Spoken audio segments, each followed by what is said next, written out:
contento de pertenecer al proyecto, de poder estar aquí comentándoles lo poco que sabemos de todo este tema. La verdad es que fascinado, la verdad es que me encuentro a veces sin palabras porque es una situación que promete mucho, un producto que nos promete mucho, entonces la verdad es que fascinado de estar así en estas pláticas. Como bien lo dijiste, soy médico general, estoy en el estado de Chihuahua, en la ciudad capital. Llevo ya trabajando como médico 12 años aproximadamente. Un posgrado en el área de genética humana, una maestría, y por lo cual concierne a todo este tema. Me facilita mucho el entendimiento de la función, de hacia dónde va dirigido, qué es lo que va a hacer, que ahorita lo vamos a ver bien en la plática. Y pues, ¿qué más te puedo decir? Esa es nuestra breve trayectoria y pues trabajando tanto con instituciones como nuestra consulta privada, una familia hermosa, 2 hijos, una esposa hermosa y fascinadísimos. Pues un gusto de nuevo tenerte, doctor. Yo creo que ahora, si está bien, compartimos pantalla y arrancamos con la presentación.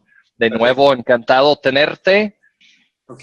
Listo. Adelante, doctor. Acá me pongo en silencio. Bueno, para continuar con esto, un saludo a todo el mundo. Yo sé que no se van a arrepentir de este tipo de acercamiento, este tipo de producto. Les voy a hablar un poquito, mi plática va enfocada el papel que tiene NRF2 en la diabetes como tal, que sabemos que es un padecimiento que aqueja una gran cantidad de pacientes y sobre todo en México tenemos una alta incidencia, una alta prevalencia de este tipo de alteraciones y por ende sus complicaciones que nos llevan a unas morbilidades o comorbilidades bastante altas, bastante deleterias en el ser humano. Al momento de estar utilizando este tipo de productos, prometemos mucha salud al paciente, mucha prevención y en algún momento dado revertir ciertas alteraciones. La siguiente, por favor. La siguiente diapositiva. Para poder entender, les voy a dar un antecedente que a lo mejor ya se ha hablado mucho con mis otros colegas. Quiero reforzar un poquitito esta parte del tema, que es el estrés oxidativo. El estrés oxidativo es una situación que se ve en el día a día. Nuestra mera interacción con nuestro medio ambiente promete la generación de estrés oxidativo, promete la producción de unas sustancias que se llaman radicales libres. Los radicales libres normalmente son producidos por nuestro organismo, por el propio metabolismo del cuerpo. Sin embargo, la interacción con nuestro medio ambiente nos propone una mayor cantidad de radicales libres y por ende un mayor estrés oxidativo.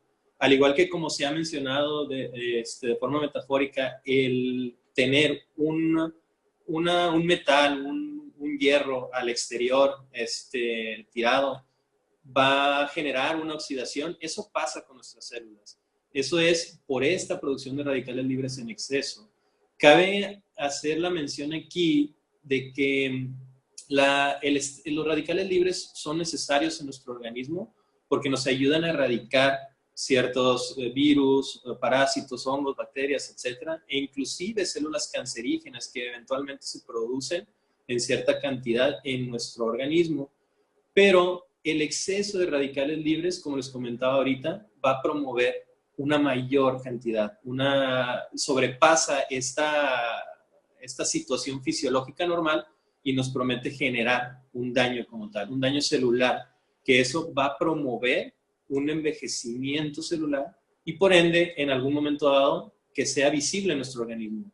El hecho de que haya ciertos datos de envejecimiento como tal en el organismo, en la piel, en las articulaciones, etcétera, eso quiere decir que ya hubo mucho daño previamente con esto. Entonces, siempre tiende a haber un equilibrio entre la producción de antioxidantes propios de nuestro organismo, que son los que se producen en nuestras células, para contrarrestarlo, pero puede llegar un momento en que, como les comentaba, esta balanza sea más hacia el lado del estrés oxidativo y es cuando empieza a haber un daño como tal y una enfermedad en algún momento, ¿verdad?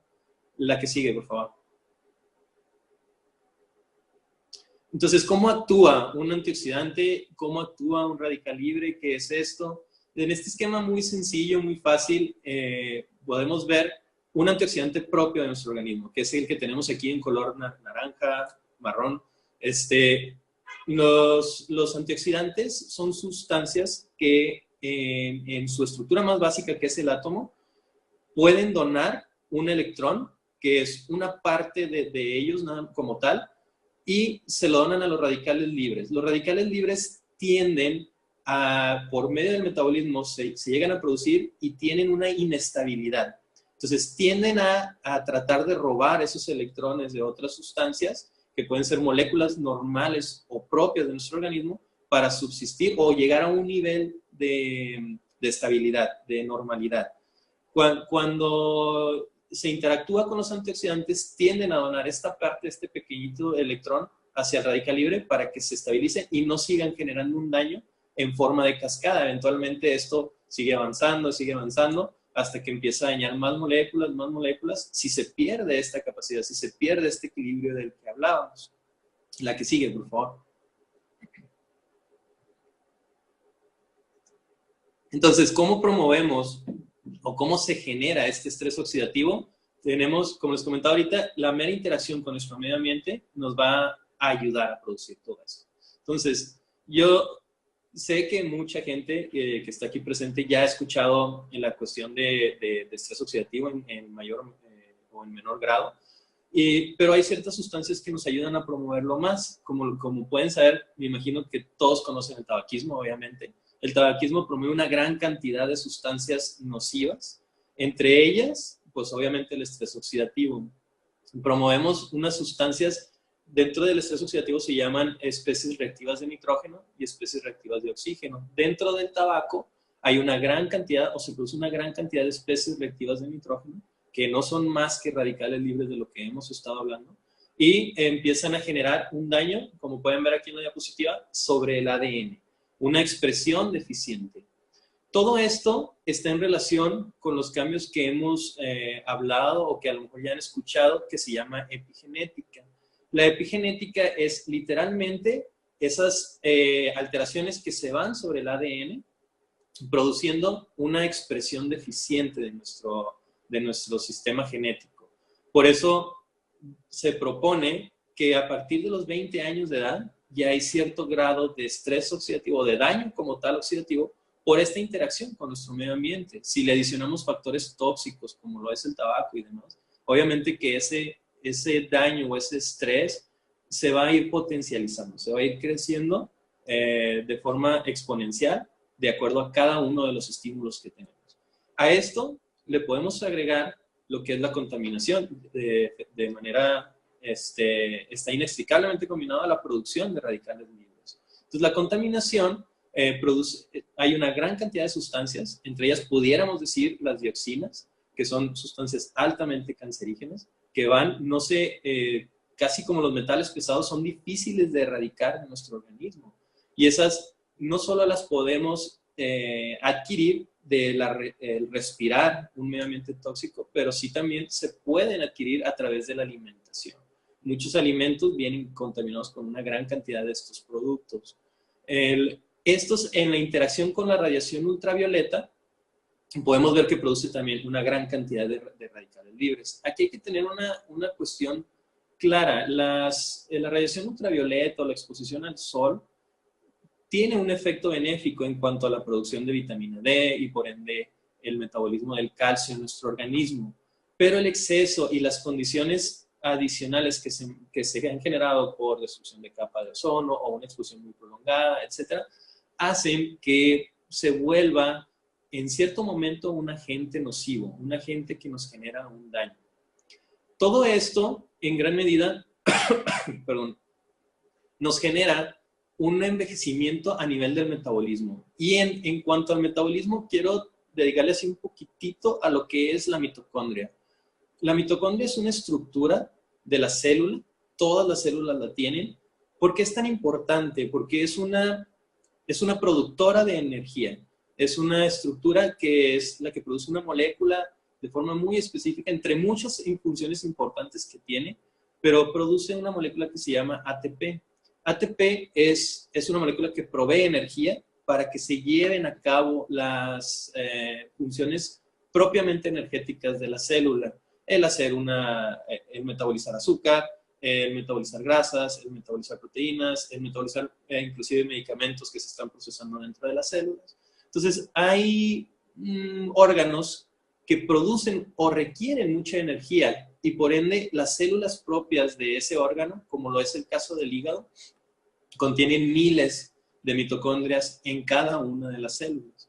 Entonces, conforme el estrés oxidativo o el daño oxidativo y los radicales libres van generando estas alteraciones, la mitocondria se va viendo afectada, la mitocondria va envejeciendo y no va a poder cumplir con las expectativas energéticas que pide nuestro organismo.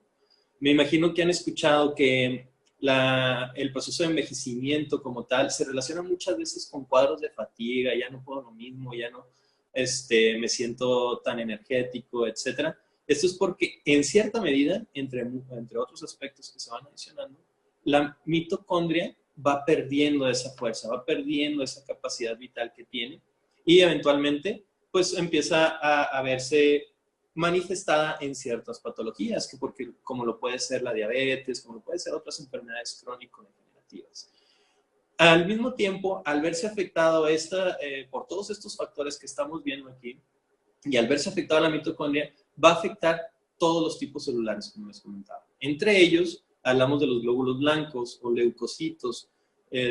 Estos se encargan de mediar un proceso de inflamación. El proceso de inflamación no solamente, a veces lo vemos, escuchamos inflamación y entendemos que me golpeé y se inflamó la pierna o lo que sea. No, sí es así, pero también tiene un contexto como para defensas. Entonces los leucocitos nos sirven, ese proceso inflamatorio normal nos sirve para erradicar algunas células cancerígenas o que tienen algún componente nocivo en nuestro organismo, nos sirve para erradicar el proceso inflamatorio como tal, en el proceso regenerativo de los tejidos. Entonces, este proceso inflamatorio se va a ver mermado o se va a ver afectado por las cuestiones de estrés oxidativo.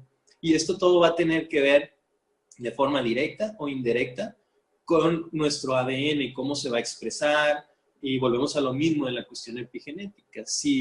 Hagan de cuenta como si este daño epigenético va poniendo marcadores o ciertas banderitas en el ADN en donde dice, no, tú no te expreses. Y esto, ahorita como vamos a ver, el NRF2 trata de reparar esas situaciones, entre muchas otras cosas. Y por último, podemos ver cómo la alimentación que normalmente tenemos va acompañada en gran cantidad de veces de compuestos conservadores químicos, aditivos, adicionantes, estabilizantes, etcétera, que si bien mejoran a veces el sabor, la composición o la sobrevida del producto, muchos de ellos tienen ciertos contextos, cierto daño, pueden llegar a generar cierto daño sobre nuestras células, obviamente el ADN y eventualmente producir estrés oxidativo. ¿Me pasas la siguiente, por favor?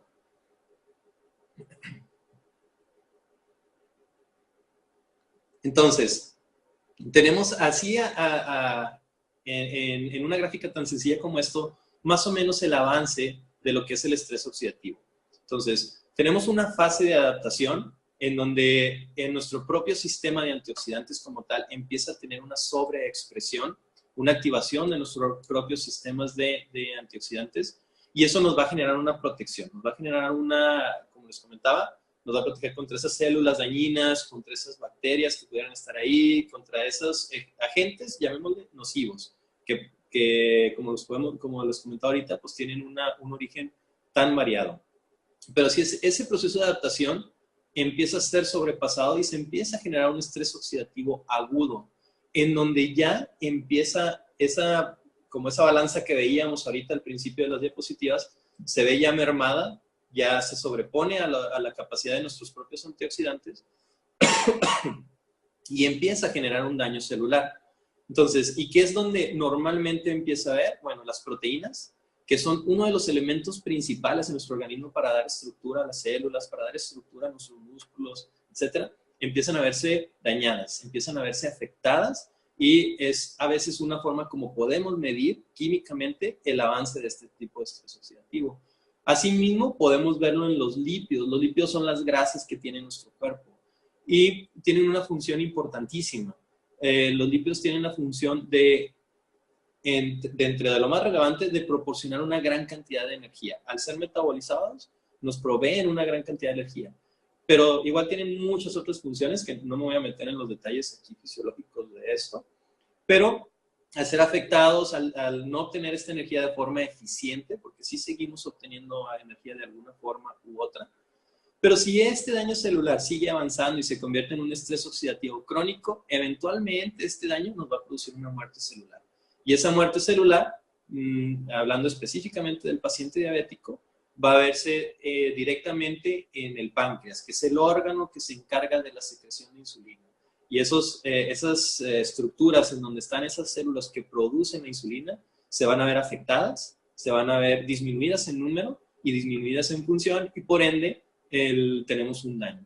Es importante aquí que ahorita la información científica que tenemos en cuanto al estrés oxidativo en relación con los procesos crónico-degenerativos es bien abundante. ¿A qué me refiero con procesos crónico-degenerativos? Pues lo que conocemos que aparece cada vez con nuestro ritmo y estilo de vida industrializado, que es la tipo diabetes, hipertensión y no se diga cáncer. Hay una gran relación evidenciada científicamente de estos dos compuestos, el estrés oxidativo y la aparición de estos procesos crónico-degenerativos. La que sigue, por favor.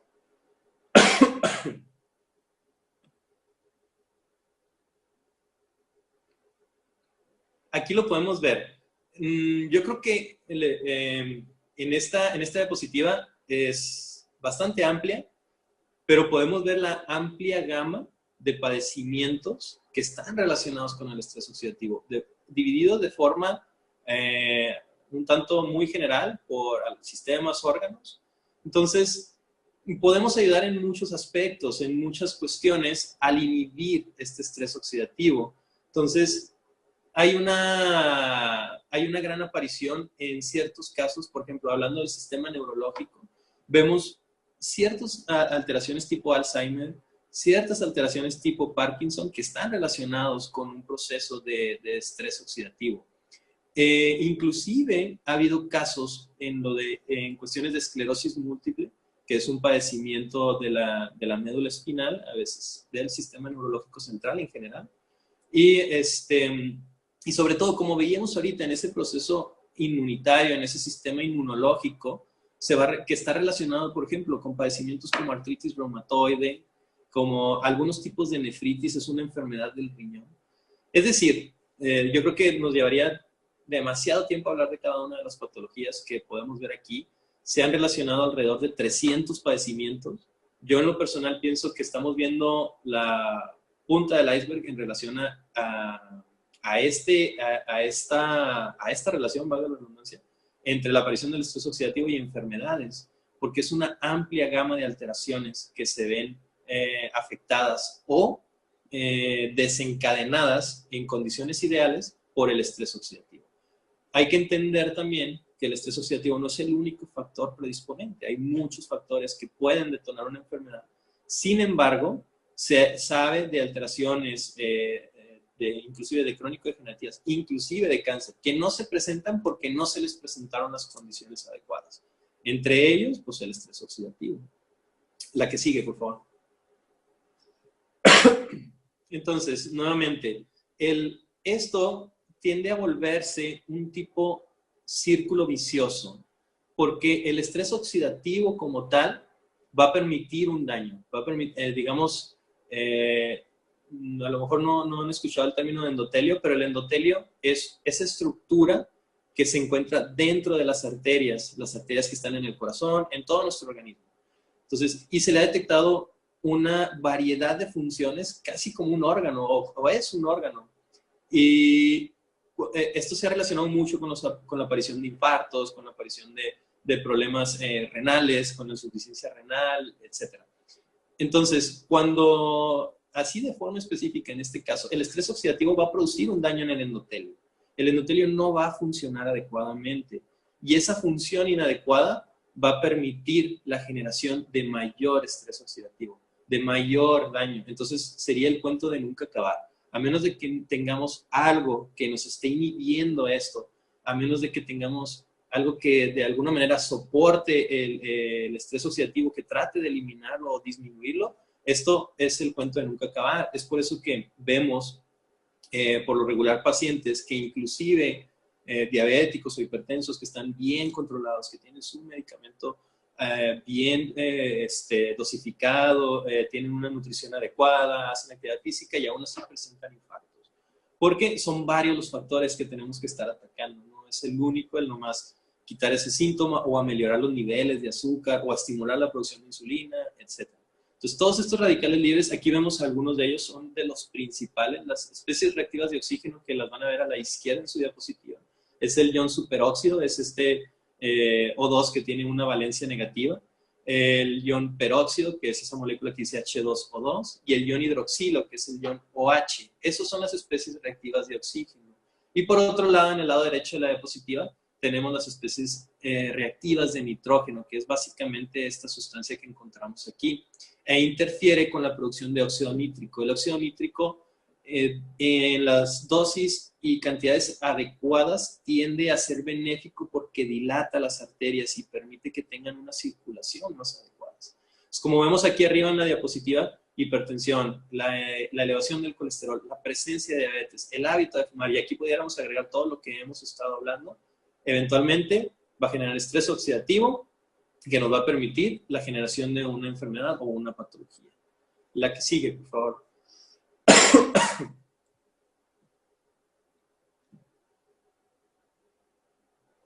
Entonces, ¿cómo lo relacionamos?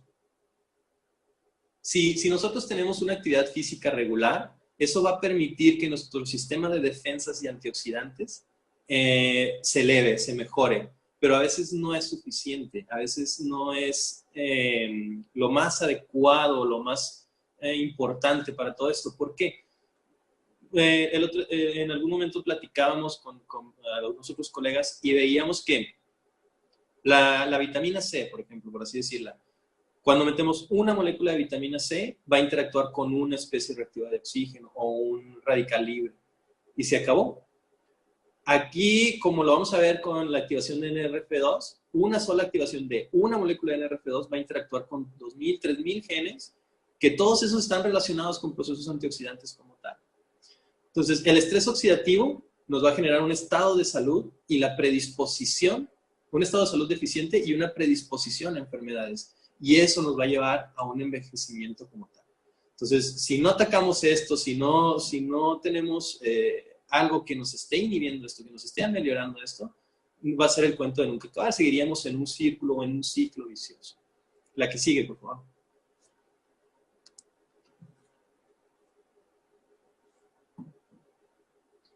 Y si lo vemos de forma también muy esquemática, tenemos una célula normal aquí en el lado izquierdo de la pantalla, en la parte inferior.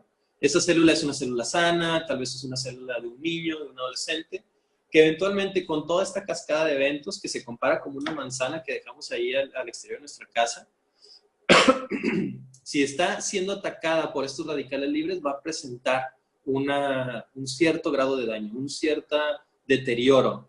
Y eventualmente, si este deterioro sigue, vamos a tener una célula en un estado completamente oxidativo y eventualmente nos va a producir un estado de apoptosis. La apoptosis es una muerte celular programada, es una muerte de la célula donde ya no se pudo corregir el daño, el material genético sufrió todo el daño que necesitaba sufrir o que podía tolerar y nos causa la muerte de la célula. La que sigue, por favor. Entonces, uno de los compuestos principales que tienden a generar mucho daño genético, mucho estrés oxidativo, son los compuestos que se llaman xenobióticos. Los xenobióticos son sustancias que usualmente se relacionan con los plaguicidas, los pesticidas o sustancias que se les adicionan a los cultivos para obtener un mejor rendimiento. Eso eventualmente va a permitir que nuestro NRF2 sea no útil o se vaya a degradar Sin embargo, si tuviéramos una activación de ese NRF2, como podemos ver aquí a la derecha de la pantalla, ya dentro del núcleo va a interactuar con ese ADN, va a producir esa interacción con 3000 genes que van a tener una actividad antioxidante, una actividad antiinflamatoria, una actividad antiapoptótica, que es esta muerte celular programada de que habíamos hablado.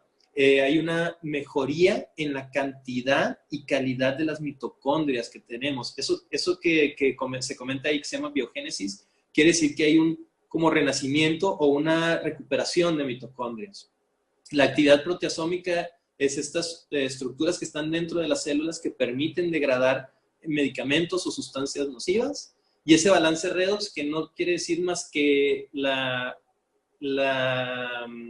misma cantidad entre antioxidantes y radicales libres. Entonces va a tratar de equilibrar la situación para nuestro organismo, para promover condiciones idóneas para la sanación de las células, para la mejoría de las células.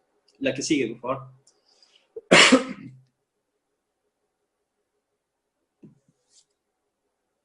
Entonces, espero que lo alcancen a ver esto, pero básicamente nos habla igual de esa mejoría en la actividad mitocondrial. Aquí abajo, a la derecha, a la izquierda de la diapositiva, perdón, nos habla de los déficits que se presentan en las enfermedades, con las diversas enfermedades crónico-degenerativas. No me voy a meter mucho en la cuestión muy bioquímica de todo esto, pero se ve afectada la producción de energía, como hemos hablado, la producción de antioxidantes, una expresión inadecuada del ADN y el momento, como podemos ver acá en los tres recuadros del lado derecho, en la parte superior de la diapositiva, nos aumenta la producción de ATP, que es esa sustancia, esa molécula que nos da la energía para poder hacer las cadenas de metabolismo propias de nuestro organismo. Como ya hablamos, una biogénesis de las mitocondrias y ese efecto antiinflamatorio metabólico, que es bien importante porque en prácticamente todos los estudios que se relacionan con las enfermedades crónico-degenerativas nos hablan de un daño inflamatorio crónico de baja intensidad. ¿Qué significa? Es como si todo el día estuvieran golpeando o bombardeando tus células en muy baja intensidad, pero eventualmente eso puede generar una fractura, eso puede generar un daño. Es como dejar una gotita de agua estar cayendo en el concreto, eventualmente va a producir un hoyo que va a seguir y va a seguir. Eso es el estrés crónico de baja intensidad. Eso es mantener nuestro cuerpo al límite, mantener nuestro cuerpo funcionando. Está preparado para eso, pero no para mantenerlo en un nivel constante, ahí siempre, todos los días, día y noche. Eventualmente, todo esto trata de mejorarlo al activar el NRF2. Y por ende, todas estas sustancias que se ven involucradas, que no solamente son estas, son muchísimas más. Y todos estos genes, que también no solamente son estos que se mencionan, hay muchísimos otros genes, como ya mencioné, son alrededor de 3000 genes que pueden interactuar. Y la función reparadora propia del ADN al activar el NRF2. La que sigue, por favor. Entonces, esto como lo pueden ver, no salimos de la cuestión del estrés oxidativo porque es uno de los factores más importantes. Y aquí seguimos viendo cómo esa molécula NRF2, que es activada por el estrés oxidativo, va a entrar al núcleo de nuestra célula y nos va a promover la interacción de estos genes o a empezar a regular esa expresión. Ahorita vamos a ver un detalle muy interesante con respecto a lo de diabetes, cómo puede tanto estimular como disminuir su expresión de algunos genes. Esto es, yo creo que uno nada más de toda esa gama de genes que se ven regulados. Entonces, sin embargo, cuando este estrés oxidativo supera la capacidad de nuestro propio NRF2, obviamente que es cuando empieza esa alteración. La que sigue, por favor. Entonces, hay muchas sustancias que interactúan con el ADN, con la producción, o liberación del NRF2, y por ende, aquí vemos específicamente dos genes, el HO1, que al ser activado o al ser expresado, reduce ese estrés oxidativo. y el 53BP1, que aumenta o mejora, mejor dicho, la reparación del ADN. Este tipo de alteraciones se ve mucho de daño en el ADN, se ve mucho por la radiación ultravioleta. Esta activación por sí sola se va a relacionar con la protección a este tipo de daño, una radioprotección. Entonces, tenemos una amplia gama de dónde agarrar, de dónde decir, bueno, nos ayuda para esto, y yo creo que lo que va a salir adelante va a ser todavía más emocionante y va a ser todavía más importante que todo esto, sin demeritar todo este trabajo científico que ya se ha hecho. La que sigue, por favor.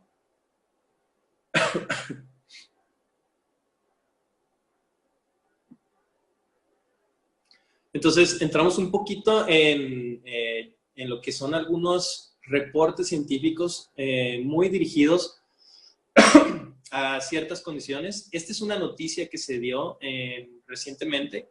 No es un artículo completo, pero la importancia que tiene porque se puede relacionar o se puede traspolar a otros estudios nuevos en relación con células madre.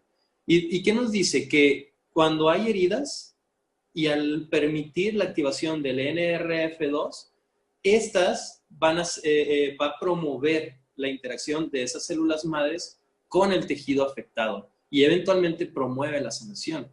Entonces, de entrada, por ejemplo, yo me imagino en este tipo de situaciones a pacientes diabéticos con complicaciones por úlceras de cualquier tipo que puedan ser beneficiados con la activación del NRF2.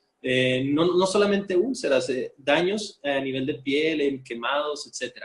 Este es un estudio que se hizo específicamente en piel como tal y notó o menciona que estas células madre de los cabellos del folículo piloso eran las que mayor interacción tenían con el NRF2, con estas células, y promovían la sanación de la piel. Entonces, que fue algo que también me llamó mucho la atención. Uno pensaría que las células madres propias de la piel, sin embargo, interactúan estas para producir una mejor tejido, un tejido más rápido. Pero esto, como les comentaba, lo podemos traspolar a algunas otras alteraciones. Células madre, todos los tejidos la tienen y eventualmente a lo mejor necesitaríamos más estudios que vieran la interacción entre estas células madres y tal vez el corazón, tal vez el páncreas, tal vez otros órganos que tienen relación con estos padecimientos crónico-degenerativos. La que sigue, por favor.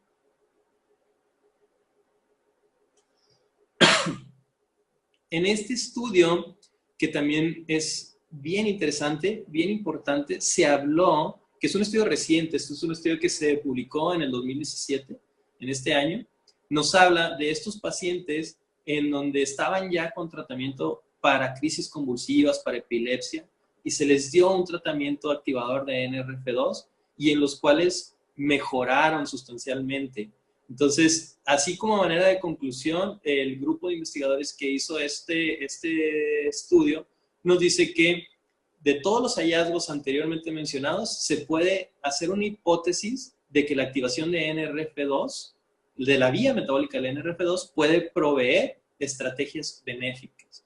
Entonces, tenemos ya como que todas estas alteraciones que habíamos visto, las 300 y tantas alteraciones que se pueden relacionar con el estrés oxidativo, entre ellas una de estas, las crisis convulsivas, el paciente puede beneficiarse de la activación del NRF2, puede beneficiarse o tener un efecto terapéutico como tal.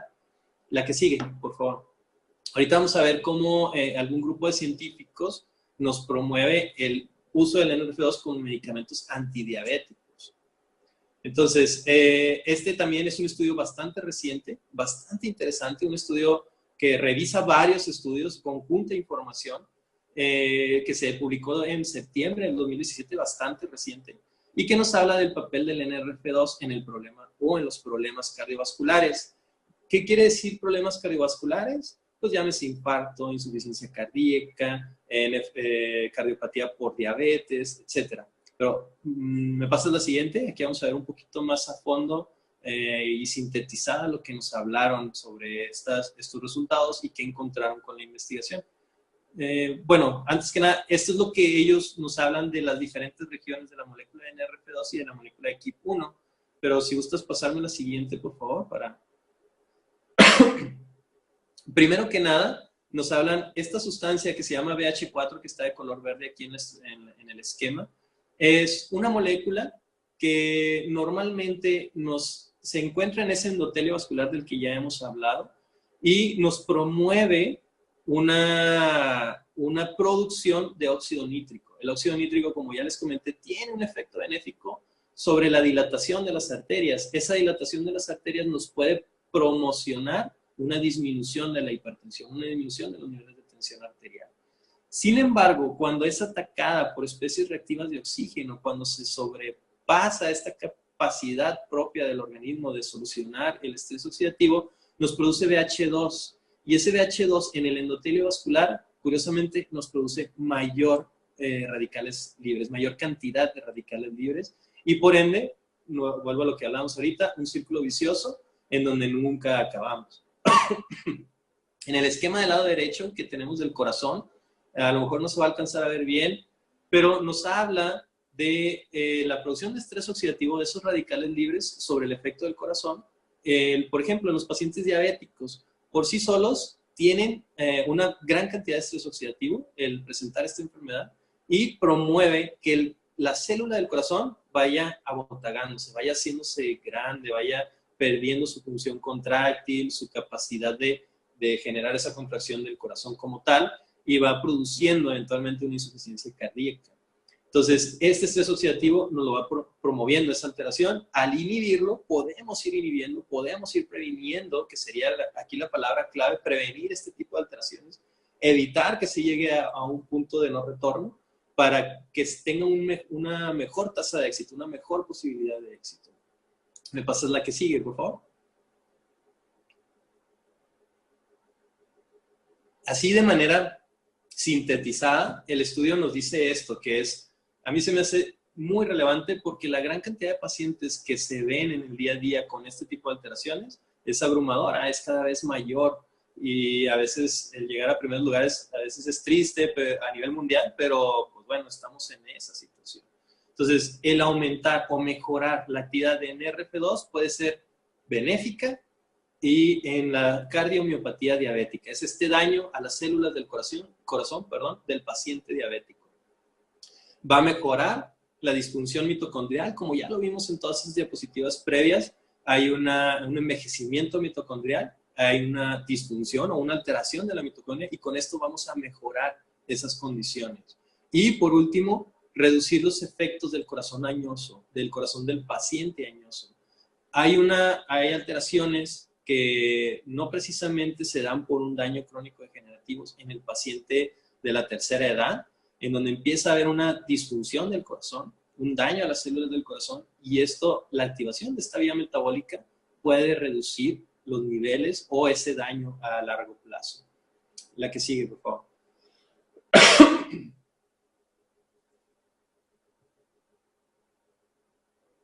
Entonces vamos a entrar, ya no voy a abarcar mucho de su tiempo, pero vamos a hablar de el papel propio del NRF2 en la diabetes mellitus.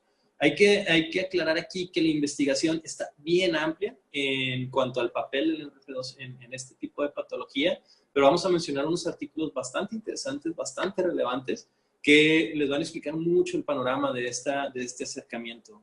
La que sigue, por favor. Entonces, primero que nada, este artículo que es un artículo del 2013, es una referencia relativamente reciente por un grupo de investigadores en China, en donde nos habla de que la administración por vía oral de inductores de NRF2 nos va a atenuar la diabetes. Esto se hizo en ratones de investigación. Ahorita les voy a hablar un poquito más de esto, de cómo se genera este tipo de investigación, pero realmente se puede traspolar estos resultados al ser humano. Tiene mucha expectativa, la verdad es que promete muchísimo. Estos son parte del grupo de investigadores que nos habla de que los activadores de NRF2 se deberían de considerar como medicamentos antidiabéticos.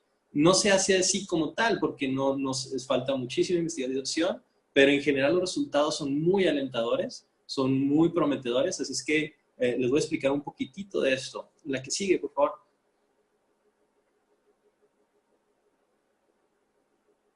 En este estudio, nos vamos a enfocar en esta línea de a mero abajo, de color como naranjita, en la primera gráfica, en la gráfica A.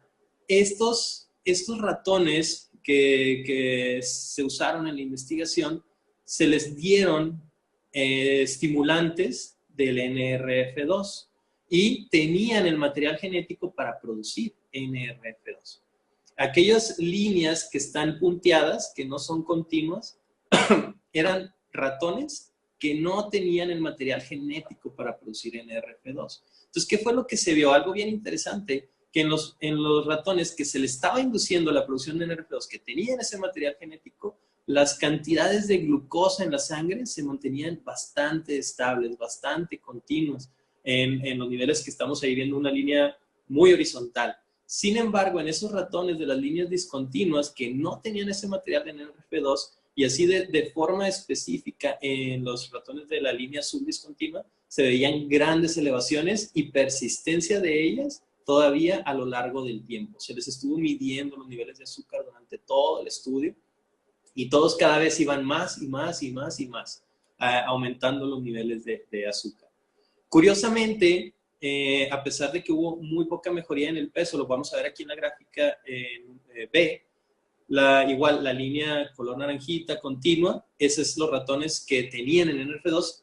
No se mostró tanta mejoría en el peso corporal, sin embargo, sí hubo cierta disminución del peso del cuerpo de los animalitos en relación con los otros. ¿De acuerdo? ¿Me pasas la que sigue, por favor?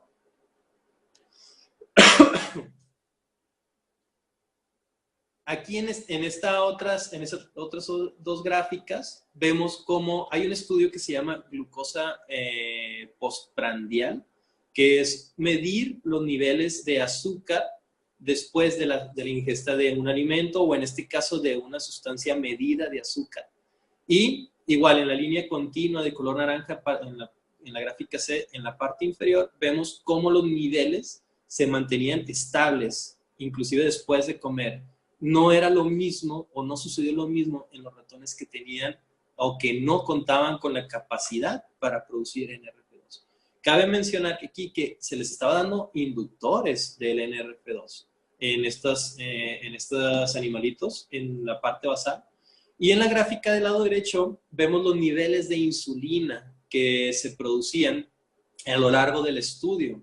Entonces, los niveles de insulina en los animalitos que tenían una estimulación del NRF2 se ve bastante pronunciada, es este pico. Eso quiere decir que está actuando la insulina como debe de actuar, está viendo una secreción, por así decirlo, adecuada, una secreción oportuna de los niveles de insulina en sangre, a comparación de las otras ratitas que se veían francamente disminuidos, casi a niveles de cero, y no podían contrarrestar esas elevaciones de azúcar en la sangre, por lo tanto produciendo picos de glucosa o que se le llaman cuadros de hiperglucemia, que es las elevaciones de azúcar en sangre.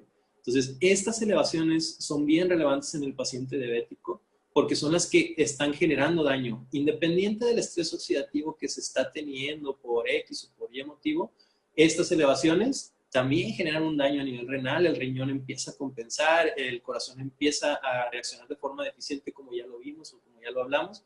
Por ende, en algún momento generando un daño, independiente del control médico.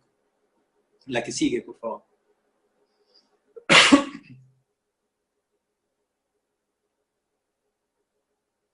Entonces, aquí lo que se vio, así a grandes rasgos, es que la activación de la vía metabólica del NRF2 tenía dos puntos bastante relevantes, bastante importantes. El primero, que generaba una protección de la función celular beta pancreática. ¿Qué significa esto?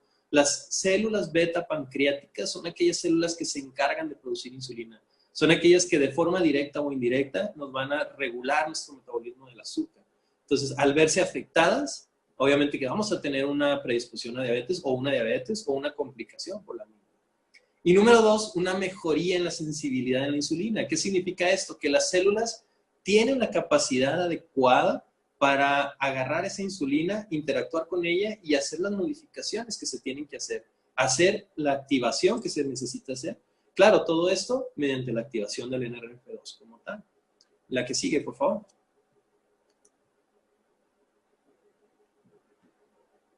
Este esquema a mí se me hizo bien padre, bien relevante, sintetiza todo lo que hemos estado hablando. Aquí en la parte superior habla del padecimiento como tal de la diabetes mellitus. Entonces, tenemos una secreción de insulina insuficiente. O a veces se hablaban en ciertos estudios de una insulina inadecuada.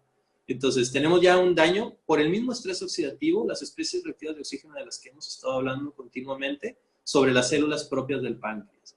Y por otro lado, vamos a tener una resistencia a la insulina que puede ser dada de forma muy importante tanto en el hígado como en el músculo esquelético, los músculos de los brazos, de las piernas, etc. Conforme nosotros inducimos o activamos la vía del NRF2, esas especies reactivas de oxígeno no tienen una menor incidencia sobre las células beta-pancreáticas, por lo tanto hay una protección o una preservación de la secreción de insulina con una mejor calidad. Y al activar los genes de estas vías relacionadas con la resistencia a la insulina, va a promover una mejoría en insulina. Aquí se habla de un gen en particular que tiene una función ambigua, una función un tanto ambivalente. En el músculo va a generar un aumento en el consumo de energía, ¿sí? Que es esto que estamos viendo. Al activarse el NRF2 se va a activar este gen y en el músculo va a tener esa situación en donde promueve el uso de energía, promueve una mejor utilización de nuestros nutrientes. Y en el hígado, al ser inhibido, entonces en un lado lo activa, en otro lado lo inhibe, y en el hígado va a tener esta acción sobre inhibir la producción de azúcar nueva. Es un proceso que se llama gluconeogénesis, en donde se produce azúcar de proteínas o de aminoácidos, de lípidos, etc. Entonces, tenemos como que esa función antagónica, pero que a final de cuentas va enfocada a prevenir la aparición o al desarrollo de la diabetes como tal. La que sigue, por favor.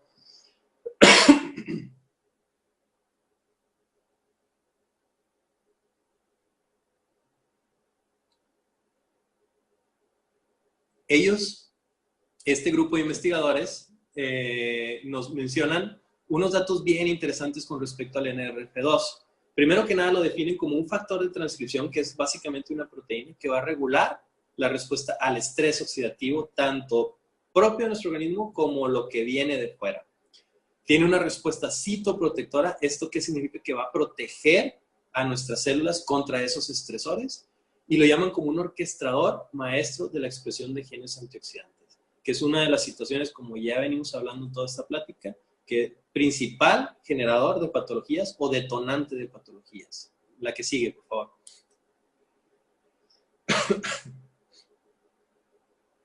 Y bueno, esto es ya un esquema muy básico que ya lo vimos en las otras diapositivas. Nos habla cómo el NRF2 está unido al KIT1, que es la proteína que lo tiene atorado, retenido, y que eventualmente se va a liberar por acción del estrés oxidativo, el estrés electrofílico, que es básicamente lo mismo, o activado por las sustancias propias o activadoras propias del NRF2 para que interactúe con nuestro ADN y que vaya produciendo esas especies antioxidantes. La que sigue, por favor.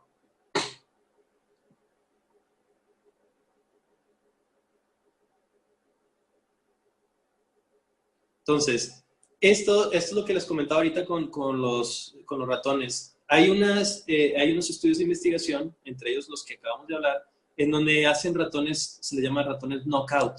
Son ratones que no tienen una porción de un gen, o un gen, perdón, mejor dicho.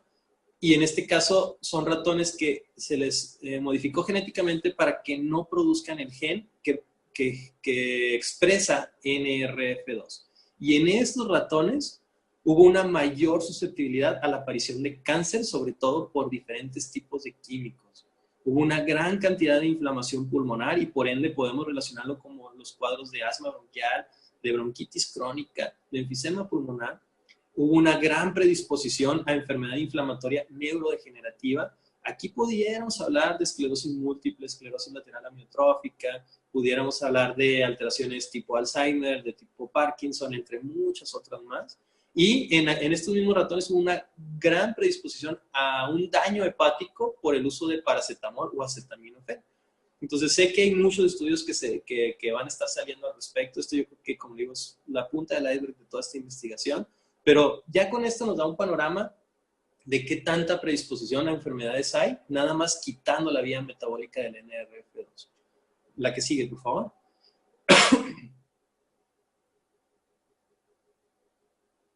Entonces, esto es algo que es bastante relevante, el uso del NRF2 en la nefropatía diabética, que es eventualmente lo que vamos a llamar en algún punto insuficiencia renal.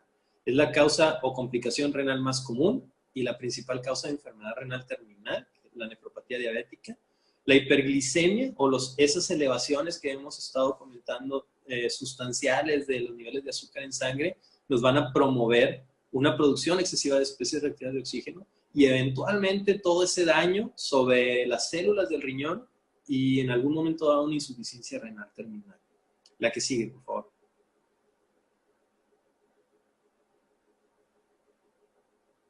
Entonces, ¿cómo sintetizan este estudio, este grupo de investigadores sobre la cuestión metabólica en la nefropatía diabética y la activación del NRF2?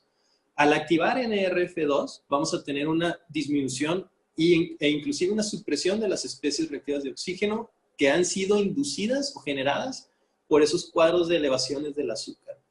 Va a haber una supresión de la disfunción metabólica de las células endoteliales. Ya hablamos de las células endoteliales, que son esa capa que está dentro de las arterias y que eventualmente tiene una función metabólica bastante importante, bastante relevante. Y eventualmente una protección contra el daño oxidativo inducido por la misma hiperglucemia en los cardiomiocitos, que son las células del corazón. Ya hablamos de esto en el estudio previo, que nos protege contra ese daño, de ese abotagamiento o ese daño propio en las células del corazón del paciente diabético. La que sigue, por favor.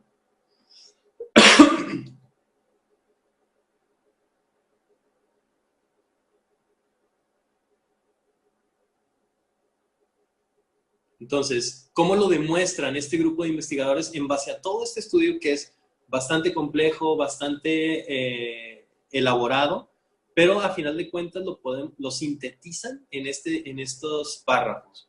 El papel protector del NRF2 sobre la aparición de la nefropatía diabética, primero que nada los glomérulos, que son unas como bolitas en donde están todas las células y arterias propias del riñón, que es una unidad funcional del riñón, van a estar bajo estrés oxidativo. Ya lo hemos visto, ya se ha comprobado. En estos ratones que no estaban produciendo NRF2, había una mayor producción sustancial de este estrés oxidativo, especies reactivas de oxígeno, y consecuentemente daño oxidativo al ADN, que ya lo comentamos en las diapositivas previas. Estos mismos ratones que no producían NRF2 empezaban a generar una liberación de proteínas cuando normalmente no debería haber proteínas en orina, o la cantidad de proteínas en orina es mínima o prácticamente indetectable, pero empiezan a manifestarse mediante ese daño, empiezan como a tener un filtrado inadecuado y empiezan a tener una condición que se llama glomerulosclerosis, que es como un endurecimiento de esa unidad, ya no puede funcionar, ya no tiene esa maleabilidad y eventualmente eso va a generar mayor daño renal. Y mediante los estudios de función renal que se les hizo, los estudios que se les hizo bajo el microscopio, etcétera, hubo la sobrevivencia en estos pacientes, en estos ratoncitos, era peor o más deficiente cuando no había NRF2 que con la contraparte. En esos pacientes, en estos ratoncitos que sí tenían una producción adecuada de NRF2, tenían una protección sustancial contra este daño. La que sigue, por favor. Entonces, esto es lo que nos mandan como conclusión muy general, que se me hace muy relevante. La activación de NRF2 antes del desarrollo de la enfermedad o durante los estadios iniciales de esta alteración, específicamente la nefropatía diabética, va a ser la clave de la intervención para prevenir daño inducido por este estrés oxidativo y la progresión a un padecimiento terminal o una nefropatía diabética. Muchas gracias, espero que les haya gustado, espero que no los haya mareado mucho. Es un tema que creo yo que es bastante relevante, bastante importante, creo que nos promete muchísimo y yo creo que toda esta investigación nos va a dar todavía para más. Muchas gracias.